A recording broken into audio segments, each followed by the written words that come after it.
First of all, hello Daniel son. On You're this right. lovely day, yeah, I'm sweet. When did I first start music?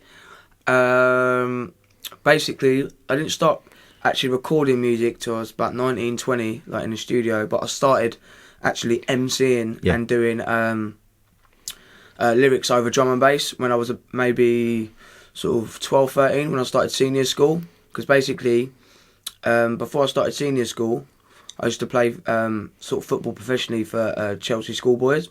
Oh yeah. And I used to do, obviously that really took up my time. So when I stopped doing that at sort of 12, I was really introduced to drum and bass. And once I was introduced to drum and bass, it was really game over. Do you know what I mean? I really knew exactly what I wanted to do. I knew it was definitely something to do with music. I really thought it was drum and bass, but I knew it was definitely something to do with music. And I just basically what I started to do, I used to just listen to like the MCs like Skibbity, Shabba, Trigger, Fearless, like from the drum and bass scene, like all the big heads from the drum and bass scene. And I used to basically copy what they did, but just sort of put my own little words in there. Like obviously this is right at the beginning when I was like 12 and that, do you know what I'm saying? Yeah. It's just basically do what they did, but sort of just add my own little words in here and there. So it sounded like, it would sound like mine, but it obviously weren't, do you know what I mean? Yeah, I got what you mean. But it was, at that time, it was just like practice, do you know what I'm saying? So, because a lot of people couldn't even say the lyrics that Skibber said. They couldn't keep up with them. And I found it really easy to do that, like just to say his lyrics back and repeat them. Oh, that's cool, yeah. I found it really easy. So, to put my own little words in was easy as well. And obviously, like I said, when I first started, it was just, it was just trying to be like the next Skibber or be like the next Dead, you know what I'm saying? Yeah. That's basically where I started. And yeah, man, it was drum and bass. Yep. So who are your past musical influences then, Spookasonic? Well, my past musical influences, it sort of goes on to that last question. Like, when I started listening to drum and bass, that's what really got me into wanting to MC. Do you know what I'm saying? Yeah, I get what you mean, yeah. But I did, before that, I actually listened to like a lot of American hip hop, like English hip hop, like UK hip hop. When I was that young, it wasn't as apparent as it is now. Do you know what I'm saying? Yeah, it wasn't. Like obviously, people from older generations would know certain artists in the UK hip hop scene, but me as a kid, like I didn't know any UK hip hop artists. It was all drum and bass, and the only hip hop artist I knew was Americanized. And the album I remember ever listening to, and I'll tell you the story. Actually, this is a true story. Yep. I remember when I was on holiday with my mum, and I, for some reason, was told I had to stay in my hotel room sort of thing. Like obviously I'd done something naughty, so my mum was like, "I'm just staying here, innit?" And we went. My mum took one of her friends on a holiday with her, and she had a CD, All Eyes on Me, Tupac album, yeah. Yeah. And I'm not lying, bruv. I sat in this it's not even a hotel room, you know what that? It's like a Pontins thing, do you know what I mean? It's one of them things. Yeah. And I was sitting there and I listened to that album over and over and over and over and over again. I didn't leave the place once I had that album. I'm not lying, I sat there, I learned all the words to all the songs, and this was before I actually got into drum and bass, or even like I said, at that time I was really in touch, like I really was like in touch with sort of lyricists and that. Yeah. But like I said, at that time I didn't think, I wanted to be an MC, it was just, I was really inspired by that Tupac album. So you was just more enjoying it. Yeah, kind of thing, really, definitely really enjoyed it. I couldn't believe that someone could put words together like that, and on the music, it was just amazing to me. Like I said, it's the first actual album I proper sat down and listened to. It was Tupac, All Eyes on Me, and I still listen to it now. And like I said, but for inspirations, MCs wise, I definitely have to say Tupac is the top of my list.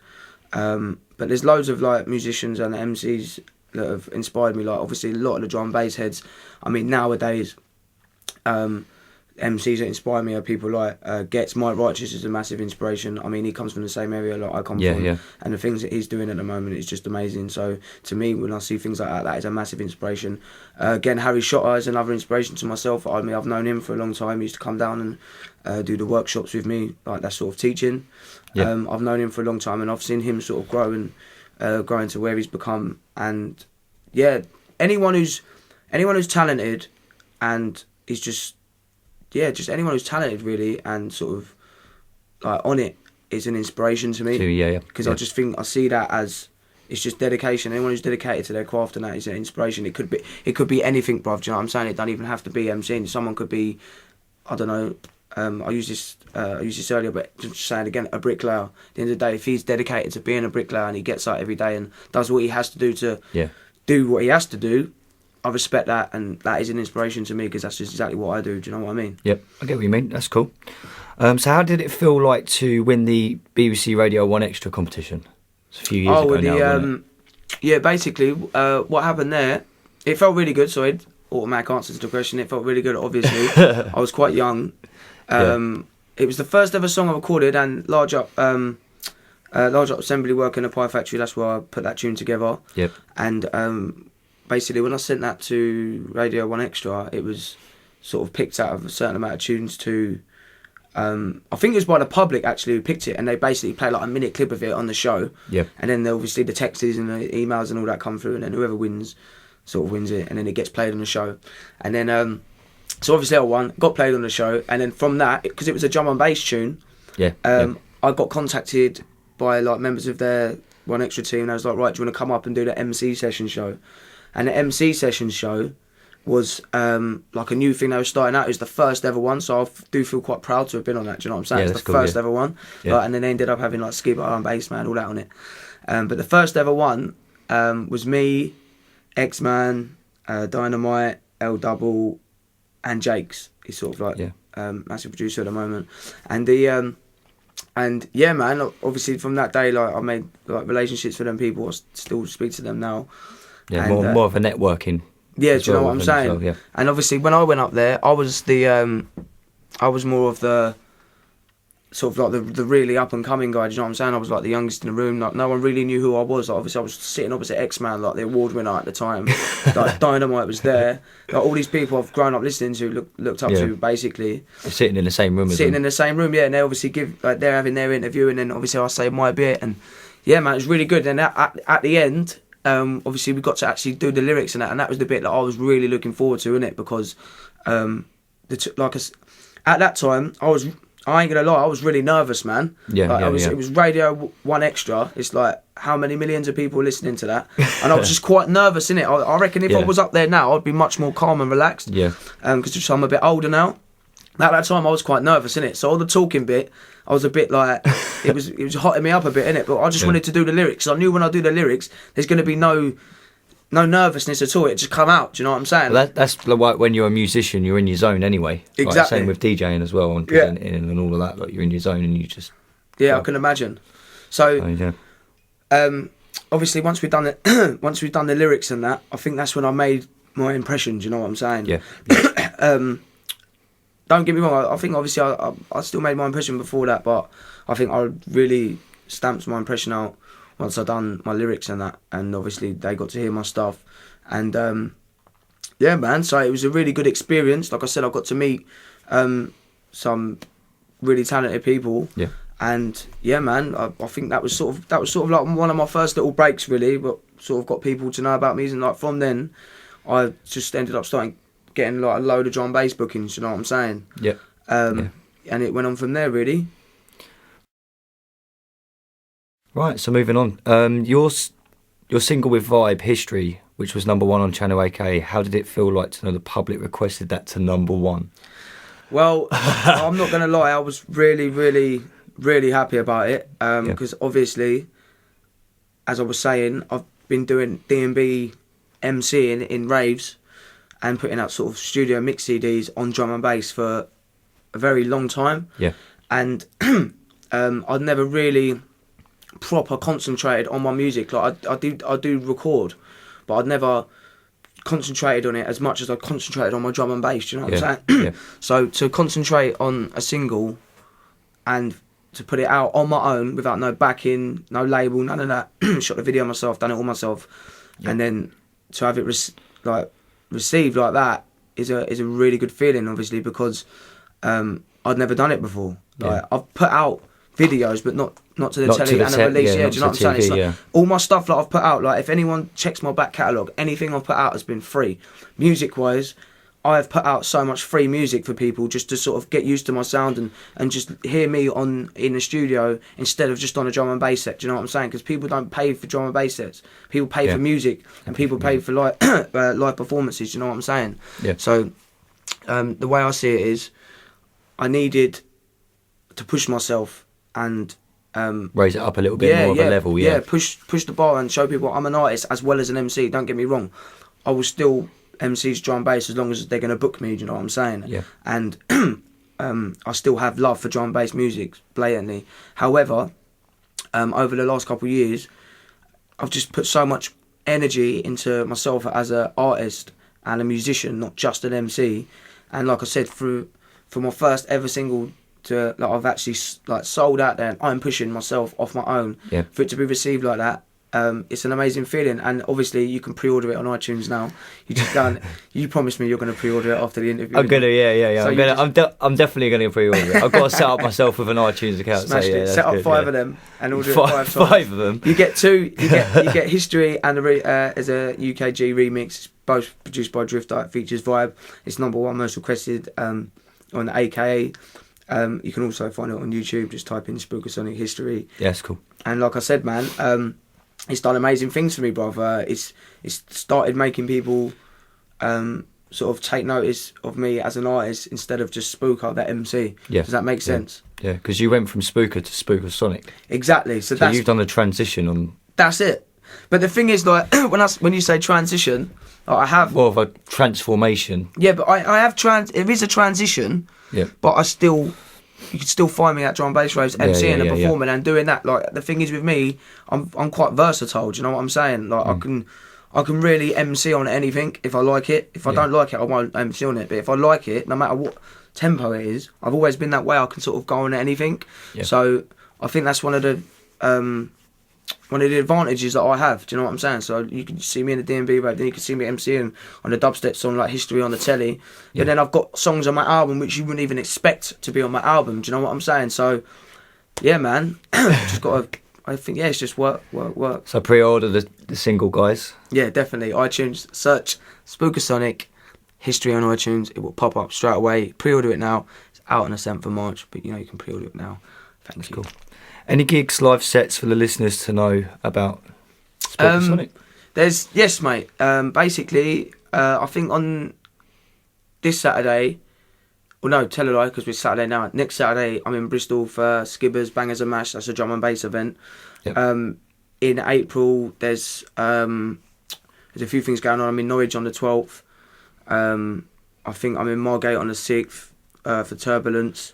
I think also there's an under-18s event called Status. Basically, we've been touring with them. Me and Vibe have been touring with them, performing History, and I've some other songs off my album, and they've been going down really well because the kids really seem to enjoy. I shouldn't say the kids, the young adults really seem to enjoy the songs off my album. Do you know what I'm saying? Like, because basically, like, I work with a producer called Drifter, and and the sound he has is not similar to anybody's sound. No, so it's quite hard to even put some of his music in a category. So obviously, ultimately, it's hard to put some of my music in a category because I'm on the beat. So the music that he's making, the kids seem to really love it. The beats of that, do you know what I mean? Even before I've spat a lyric, they're going mad on the beat. So I think that sound is definitely tapping into the youths. So yeah, like obviously I'm doing. I've been touring with them. We've done a load last year. And we done one this year, and then like I said, there's another one in April. In May, there's a couple. I don't even know if I'm meant to let it off actually about that one in May. I don't know if I should let that one off. There's meant to be quite a big one in May. That's cool. I'm going back to Oxford again in June. I got that one yesterday. I don't know, man. I'd have to check my diary. There's quite. So a with few. the May one, we'll let people know what websites to check you out on. So what are the websites for the listeners to check you out on? Yeah, 100%. If you want to know anything, let them know about the May one because that will come up anyway. So yeah, I do everything through Twitter, bruv. If you want to hit me up and you want to speak to me or you want to know anything, obviously not anything, but musically, you know anything, just hit me up in it at Spookasonic on Twitter or Spookasonic on Facebook. That's SPOOKA Sonic standard. Or Just go on my SoundCloud if you don't want to if you don't want to put your hand in your pocket and spend the 150, you can just go on my SoundCloud and download all the free stuff. Because like I said, I put out so much free stuff for people. So when I do put out something, and I do ask for like a little quid, people can't moan, innit? Do you know what I'm saying? Because they've got like 100 tunes they can have for free. Do you know what I'm saying? You can have them ones for free. But there's this one, please put your hand in your pocket and support UK music, please. Right. Anything to let the listeners know in the future for Spookasonic? Well, definitely for the future, no one can obviously predict the future, but my plan for the future is just to keep carrying on making obviously good music, support my son, and that's all I can wish for really. Just carry on making music which people like and people sort of warm to and accept, and yeah man, just make sure I raise my son in this crazy world we live in. And I can't really ask for much more than that, really. Anyone trying to break the scene, what would your advice be to them? Well, I'm still trying to break the scene, bruv, yeah? So, do you know what I mean? It's a bit but you've done like BBC Radio 1 Extra and all of that lot. Like, people trying to get to that stage of where you've been, what would you say? Well, bruv, the only thing I can say, is what I've done is I'm just so persistent, it's unbelievable. And I'm not just saying it to big myself up, like, I am actually on the case. Like if I want something done, if I can do it, but I have the skills to do it, which music, I believe I have the skills to do it, I will do it. Like, I mean, I went in the studio, I recorded the Quick Miracles song, I sent it to Radio 1 Extra. Anyone can do that, bruv. Yeah, I know, Do you know what I'm saying? Anyone can actually do that. It just depends if your song is liked. Happened to be my song was liked, do you know what I'm saying? So I think if you've got a gift for music, if the question's talking about music, if you have a gift for music and you are persistent and you are dedicated, anyone can do anything. Like, you're the only person stopping you. That's the way I see it. You were the only... Because if you get up in the morning, right, and you're like, oh, do you know what, I'm going to stay in bed for another 2 hours, then I'm going to get up and have a late breakfast, then I'm going to do this, then I'm going to do that. Nah, what you need to do, before you go to bed that night, map out your day. You're like, right, I'm going to get up, I'm going to do that, I'm going to do that, I'm going to do that, I'm going to do that. And then by that, if I've done that, that'll happen the next day. Do you know what I'm saying? You build on your days. That's what I do. I just take every day at a time, and I make sure I've got the day next, and even the day after that mapped out, so I know exactly what I'm going to do. And if the things ain't done, there's problems. There's some problem somewhere, so that needs to be rectified. So you just have to be persistent, and just dedicated, man, and obviously talented. That's all. That's my answer, man. As you can hear, he's very passionate. Anyway, nice one. Thanks, Spookasonic. No worries, bruv. I'll speak to you soon. Sweet, mate. Nice one. In a bit, bruv. You listen to your boy Danny B on CSIFM.com.